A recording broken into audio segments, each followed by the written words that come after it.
নেয়ামতের শুকর আদায় করি, সকল গুনাহ থেকে বেঁচে থাকার চেষ্টা করি, সকল গুনাহ থেকে বেঁচে থাকার চেষ্টা করি। ইয়া আল্লাহ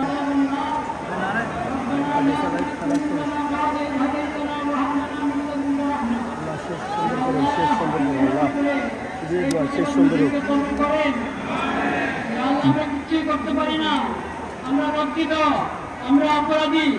আল্লাহ আপনি মেহেরবানি করে এই সামান্য মেহনতকে কবুল করে নেন, উপকারী বানিয়ে দেন। আল্লাহ আপনি মেহেরবানি করে আমাদের সকল তাওহীদি ভাইকে, বাংলাদেশের সকল জনগণকে এই বুঝ দান করেন। আমরা যেন আমাদের ব্যক্তিগত অপরাধ এটা কারণ হয়ে থাকে বিশ্বব্যাপী নিরাপত্তার অবস্থা খারাপ হওয়ার ক্ষেত্রে। সেজন্য আমরা সবাই খালেদ তুলে তওবা করি, আল্লাহর নেয়ামতের শুকর আদায় করি, সকল গুনাহ থেকে বেঁচে থাকার চেষ্টা করি, সকল গুনাহ থেকে বেঁচে থাকার চেষ্টা করি।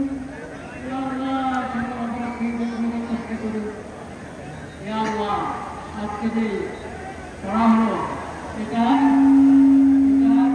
যারা আছেন তাদের পক্ষ থেকে, যারা আছেন তাদের পক্ষ থেকে, যারা মুসলিম সদস্য একটি অঙ্গীকার করছি।